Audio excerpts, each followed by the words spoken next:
সবাই জানতে উদ্গ্রীব কি হচ্ছে না হচ্ছে পুঙ্খানুপুঙ্খ বিশ্লেষণ ঠিক ধরেছেন সেই কসবায় সাউথ ক্যালকাটা ল কলেজের ঘটনার দেখে আজকে সেখানে নিয়ে আসা হয় রিকনস্ট্রাকশন করবার জন্য। একেবারে সূর্য তখনও ওঠেনি, কলকাতার ঘুম তখনও ভাঙেনি, ঠিক সেই সময় 4 অভিযুক্তকে নিয়ে পুলিশের কনভয় পৌঁছে যায় সাউথ ক্যালকাটা ল কলেজে।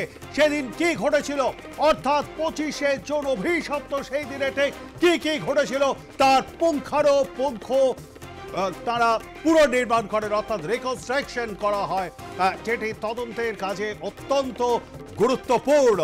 আর সেখানেই আমাদের প্রতিনিধি রয়েছেন, আমরা পুরো বিশ্লেষণ তার কাছ থেকেই শুনে নেব। রয়েছেন প্রতিনিধি সুচারু মিত্র। সুচারু,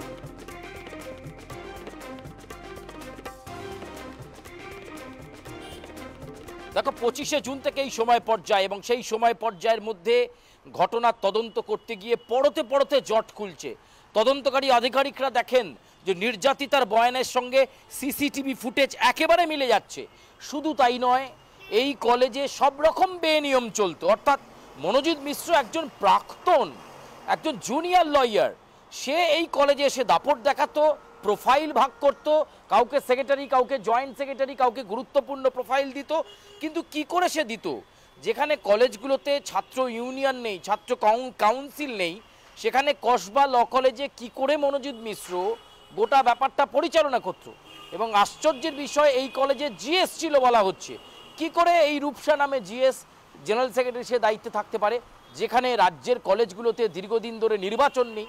এটা যেমন গুরুত্বপূর্ণ বিষয়, একই সঙ্গে ভোর 4টে থেকে সকাল 8টা পর্যন্ত 4 ঘন্টার রিকনস্ট্রাকশন হলো, যে রিকনস্ট্রাকশনে একাধিক গুরুত্বপূর্ণ তথ্য উঠে এলো যে কিভাবে ইউনিয়ন রুম থেকে টেনে হিচড়ে গার্ডের রুমের দিকে নিয়ে যাওয়া হয়েছিল নির্যাতিতাকে। ঘটনার দিন কাকুতি মিনতি করা সত্ত্বেও মনোজিৎ মিশ্র, প্রমিত বা জয়ীব কেউ তার কথা শোনেননি।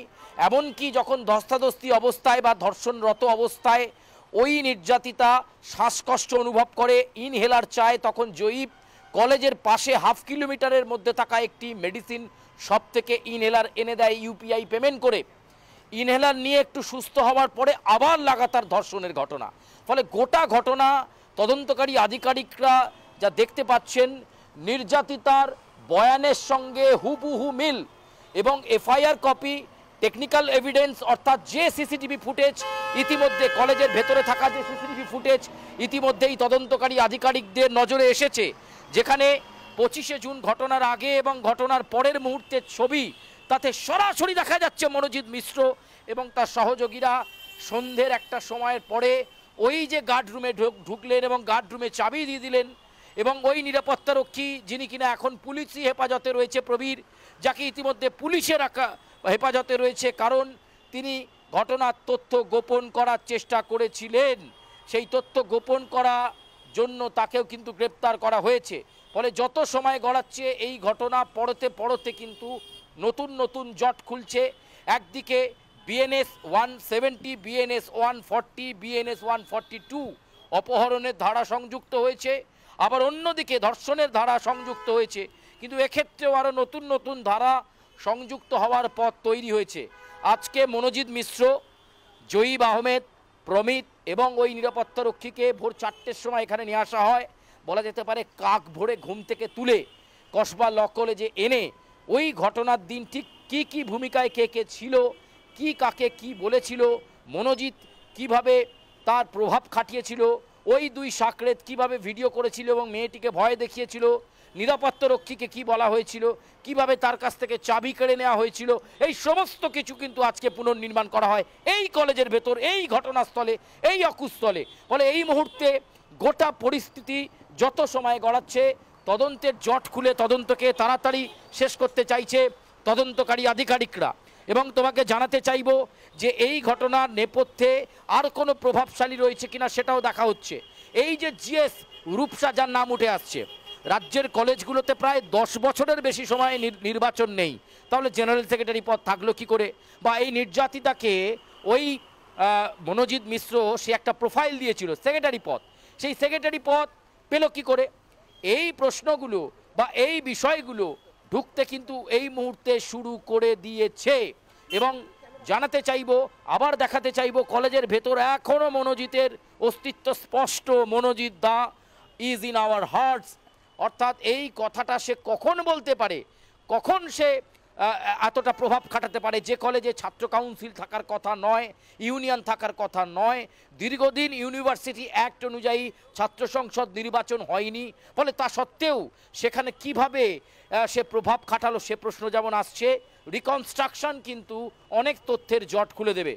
আমরা জানি যে সিটের তদন্তকারী দল, যার মধ্যে রয়েছেন একজন অ্যাসিস্ট্যান্ট কমিশনার পদমর্যাদার অফিসার এবং 4 জন ইন্সপেক্টর র্যাঙ্কের অফিসার, তারা দ্রুত চার্জশিট গঠন করতে চাইছেন যাতে এই তদন্ত প্রক্রিয়া শেষ করা যায় এবং একেবারে দৃষ্টান্তমূলক পানিশমেন্ট দেওয়া যায়, সেই চেষ্টা কিন্তু তারা এই মুহূর্তে করছেন প্রবীর। ফলে সব মিলিয়ে কথা বলা যেতে পারে, একদিকে কলেজে ছাত্র ইউনিয়ন থাকা, সেখানে অবাধ যাতায়াত মনোজিতের এবং ঘটনার দিনে প্রভাব খাটিয়ে ইউনিয়ন রুম থেকে টেনে নিয়ে যাওয়া ওই নির্যাতিতাকে গার্ড রুমে গার্ডের কাছ থেকে চাবি কেড়ে নেওয়া।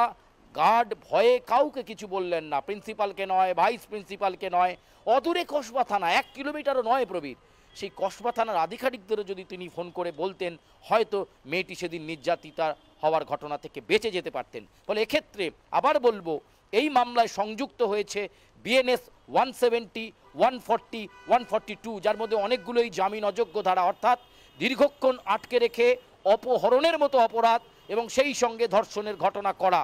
ফলে সব মিলিয়ে এই ঘটনার পরতে জট খুলছে এবং পুলিশ মনে করছে আর 1 সপ্তাহ 10 দিনের মধ্যেই কিন্তু তারা চার্জ ফ্রেম করে ফেলে, চার্জশিট গঠন করে ফেলে দৃষ্টান্তমূলক শাস্তির সম্মুখীন করাতে পারবে মনোজিৎ মিশ্রকে এবং তার সাকরেদদেরকে। এটাই কিন্তু এই তদন্তে উঠে আসছে। একদমই পুলিশ চাইছে তাড়াতাড়ি তদন্ত শেষ করতে, কিন্তু তাড়াতাড়ি তদন্ত শেষ করে দেব বললেই কি শেষ করা যায়? কারণ এই যে গার্ডরুমে পিনাকি ব্যানার্জি যিনি নিরাপত্তা রক্ষে তিনি বয়ান দিয়েছেন যে তিনি ওই রুমে ঢুকতেই পেতেন না, সেই রুমে থাকতো বিছানা পাতা, সেই বিছানার চাদরে ছিল government of West Bengal hospital supply. সেটা একটা কলেজের মধ্যে কিভাবে এলো যা থাকার কথা হসপিটালের আইসিইউতে? এটাও কিন্তু একটা প্রশ্ন। অর্থাৎ পরতে রয়েছে তার রহস্য। 25 তারিখে রাত্রির পর এই এম, এই জে, এই পি, অর্থাৎ এক কথায় টিম এম এর এই একাংশ কোথায় গিয়েছিল? দেখেন 26 তারিখ তারা অ্যারেস্ট হয়, তার আগে টাওয়ার লোকেশন পুলিশই বলছে যে ছিল কসবার আশপাশ কোনো জায়গায়, বালিগঞ্জ ফর্ন রোডে। কোন আবাসনে গিয়েছিলেন, কোন প্রভাবশালী?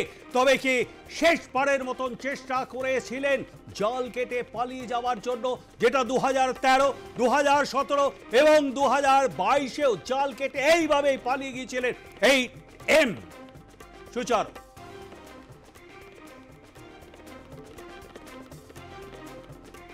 একদম তাই। গ্রেপ্তার হওয়ার দিনে আমরা জানি, আগেই আমরা বলেছি, বোসপুকুর তালবাগানের সামনে থেকে গ্রেপ্তার করা হয় মনোজিৎ মিশ্রকে। তার আগে মনোজিৎ মিশ্র এবং তার সাকরেদ জয়ীব আহমেদের টাওয়ার লোকেশন বলছে বালিগঞ্জের ফার্ন রোডে কোনো এক প্রভাবশালীর সঙ্গে দেখা করতে গিয়েছিলেন তারা। হয়তো শেষ মুহূর্তের চেষ্টা করেছিলেন, বাঁচার চেষ্টা করেছিলেন, আশ্রয় নেওয়ার চেষ্টা করেছিলেন, অথবা গা ঢাকা দেওয়ার চেষ্টা করেছিলেন, কিন্তু সেই প্রভাবশালী ব্যক্তি হয়তো কোনো সাহায্য করেননি এবং সে কারণেই এই বোসপুকুর ধরে অন্য কোথাও যাওয়ার চেষ্টা করছিলেন। কিন্তু ততক্ষণে মনোজিৎ এবং তার সাকরেদ পুলিশের নাগালে চলে আসে। মনোজিৎ মিশ্রকে বোসপুকুর তালবাগানের সামনে থেকে গ্রেপ্তার করা হয়। টাওয়ার লোকেশনে আরও অনেকের তথ্য পাওয়া গেছে, যেমন ভাইস প্রিন্সিপালকে ফোন করেছিলেন মনোজিৎ। প্রয়োজনে ভাইস প্রিন্সিপালকে আবার জিজ্ঞাসাবাদ করা হতে পারে যে মনোজিৎ কি জানিয়েছিলেন প্রিন্সিপালকে এবং ভাইস প্রিন্সিপালকে ঘটনা সত্যাসত্য বর্ণনা করেছিলেন কি না। কারণ প্রথম থেকেই মনোজিৎ কিন্তু একটা মিথ্যার আশ্রয় নিয়েছিলেন। পুলিশের যে জাল বা পুলিশ গ্রেপ্তারের পর থেকে নানা রকম গল্প সাজাচ্ছিলেন তিনি, নানা রকম ঘটনার তত্ত্বকে খাড়া করছিলেন, ষড়যন্ত্রের তত্ত্বকে খাড়া করছিলেন। এরপর যখন টেকনিক্যাল এভিডেন্স তার সামনে রাখা হয়, অর্থাৎ সেই ভিডিও ফুটেজ, অর্থাৎ সেই সিসিটিভি ফুটেজ যখন তার সামনে রাখা হয়, তার সামনে যখন টাওয়ার লোকেশন রাখা হয়, তখন কিন্তু জেরায় ভেঙে পড়েন মনোজিৎ মিশ্র এবং একটার পর একটা অপরাধ কবুল করতে থাকে সে। ফলে এখন শুধু সময়ের অপেক্ষা যে গোটা বিষয়টাকে তদন্তটাকে নিরূপণ করে কোর্টে রিপোর্ট জমা দেওয়া এবং তারপর দৃষ্টান্তমূলক শাস্তির জন্য অপেক্ষা করছে নির্যাতিতার পরিবার, অপেক্ষা করছে রাজ্যবাসী এবং অপেক্ষা করছে অসম্ভবভাবে কলকাতা পুলিশের শীর্ষ আধিকারিকরা, যারা এই তদন্ত প্রক্রিয়ার জাল দ্রুত গোটাতে চাইছেন। আমি আবার বলবো, স্পেশাল ইনভেস্টিগেশন টিম লালবাজের নেতৃত্বাধীন সেই টিম কত দ্রুত এই তদন্তের শিখরে পৌঁছতে পারে সেটা দেখার। আমি আবার বলবো, একদিকে টেকনিক্যাল এভিডেন্স, একদিকে সার্কামস্টান্সেস এভিডেন্স এবং তার সঙ্গে ঘটমান যে তদন্ত প্রক্রিয়া, অর্থাৎ রিকনস্ট্রাকশন বা পুনর্নির্মাণ বা কাউকে জিজ্ঞাসাবাদ করা। 17 জনের তালিকা তৈরি হয়েছে, তাদেরকে আগামী 7 দিনে দফায় দফায় জিজ্ঞাসাবাদ করা হচ্ছে। ফলে একাধিক তথ্য সামনে আসছে এবং সেই তথ্যের উপর ভিত্তি করে তদন্ত প্রক্রিয়ায় অগ্রগতি পেয়ে এই তদন্তকে শেষ করতে চাইছে পুলিশ এবং ক্যাপিটাল পানিশমেন্ট যাতে পায় এই দোষী, সেই চেষ্টাই করা হচ্ছে। আমি আরও একটা খুব ছোট্ট করে প্রশ্ন করব।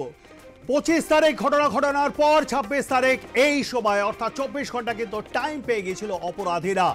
দুধে অফিসার যারা রয়েছেন সিটে তাদেরকে কি এটাও ভাবাচ্ছে না এই 24 ঘন্টার মধ্যে এই 3 জন পালিয়ে গেল না কেন?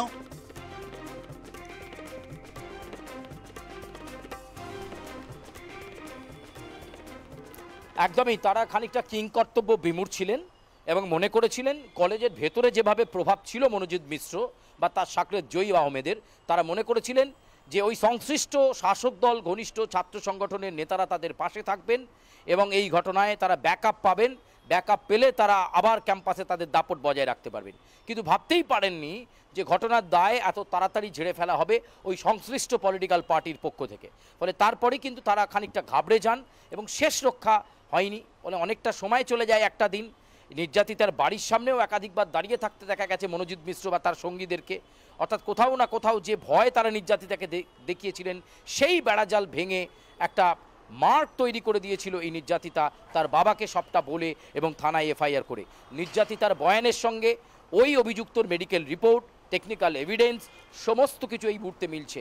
ফলে পুলিশ চাইছে অহেতুক তদন্তকে আর বিলম্ব না করে অগ্রগতির সাথে তদন্ত প্রক্রিয়াকে নিরূপণ করতে। প্রবীর, একদমই তাই। আপাতত ধন্যবাদ আমাদের সঙ্গে থাকবার জন্য। কথা বলছিলাম আমাদের প্রতিনিধি সুচারু মিত্রর সঙ্গে এবং তা থেকেই আপনারা বিস্তারিত শুনলেন।